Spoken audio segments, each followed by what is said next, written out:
So let me tell you a quick story about how I found my biological father.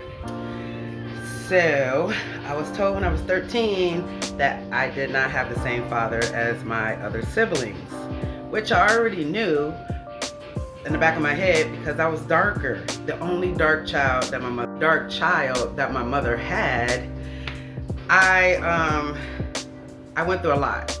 I went through a lot of teasing, people saying that my siblings want my, and she don't look like y'all, and she dark, she ugly, or whatever. But I did look like my mom. I looked nothing like the man that she said was my father, the man who signed the birth certificate, and I have his last name. And my mom ended up divorcing him. I think I was probably around 5 or maybe 7. I'm not sure. I was really young. But we ended up moving from Blythesville, Arkansas to Lansing, Michigan with my aunts and everybody. I know he knew that I wasn't his child because my mom told me when I was born, and he felt like she's dark. So he knew that I wasn't his child, but I guess he accepted me anyways and claimed me. But I wasn't treated the same growing up, and I didn't feel the love from him at all. I didn't feel like a real father. So this is not anything to talk bad about him, but I understand his position in the matter as well. So I understood why I was treated the way I was treated, even by his side of the family. Anyway, so we're living in Lansing, Michigan now, and when he calls to talk to the kids, I'd be like the last one to talk to him, but it's just not it was never like a father-daughter conversation with him. It was just like, hey, how are you? I love you. Bye.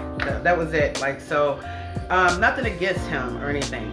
So as years go by, I turned 13 years old. My mom decided that she wants to let me know that he's not my biological father. My siblings didn't even know. Some of the aunts knew already, and my mom told me so they wouldn't tell me. So after I found, she told me at 13 that this man is not my real father. I don't know. I wasn't even emotional. I don't know what I was feeling, but I wasn't sad or anything like that. I was like, hey y'all, your dad is not my dad or whatever.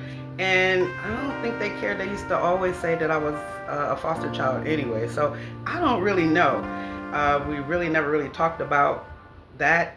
That's something that they just don't talk about. Like, so the family is just like going on about their business like nothing really happened. Like, you know, it just never happened.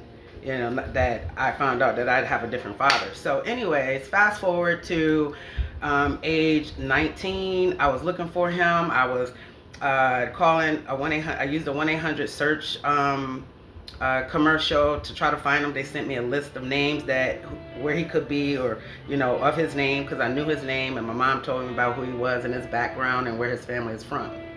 So fast forward to I'm like 20 or 21 years of age, and so I was working as a security guard at this steel company in Lansing, and it was at midnight shift. So while I was on the phone, I was using the phone, and I was just calling information and asking for my dad's first and last name in New York, because my mom told me that he will probably be in New York. So I called information, and when I called her, I asked for a listing of my dad's name. She could only give me one, but she had 3 listings. The one that she gave me was my dad. Isn't that crazy? So that one number that she gave me, I called that number, and it was like in the middle of the night. I called and I asked for him, and I let him know. I was like, hi. I told him my name, and I let him know that I'm his long lost daughter, and asked him did he remember a girl named Stacy, because my mom lied and said her name was Stacy. And so he's like, yeah, I remember a Stacy. And I was like, well, that's my mom, and you're my dad. And he was like, what? And he was so shocked. And well, he knew, because my mom told him that she was pregnant before she left Oceanside, California. But she said that she was going to abort me. She never did. So here I am, 20-some years old, and I'm looking for my biological father. After talking to my father on the phone, I found out that I have a little brother and a little sister. They're from Jamaica. And I already knew I had an older brother. He was 1 year older than me. So I already knew that. But I was really trying to figure out where he is, which my older brother is in California. So fast forward here today. Oh, let me tell you this. So I wanted to make sure that he was my dad. So what I did was, I used to watch the Sally Show all the time, right? So I called Sally Jessy Raphael and I gave them my story. And they invited us on a show, and they flew me and my mom. They flew my mom from Cincinnati, Ohio, flew me from Lansing, Michigan. And my dad was already in New York, so he met us there, and they flew us there. We got a blood test, DNA test, and he is 100% my father. So he is 100% my father, and I look just like him. I've met all the other family, side of the family and everything, which they are from North Carolina. And I've lived in New York with my dad. I lived in North Carolina with my dad. And I just wanted to tell this story because there's a lot of mothers out there who do this to their children. They pretend like they put you on another man, and it's not right. And this is nothing against my mom. I love you, Mom. Rest in heaven. I love you so much. But I want to tell my story. And I just wanted to let you guys know that it's hard. It's hard not growing up with a father, especially if a man is not in your life. Please, ladies, stop telling your kids that another man is your father and he's really not your father.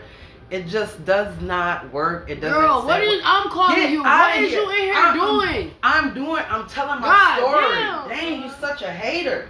My daughter's such a hater. Anyways,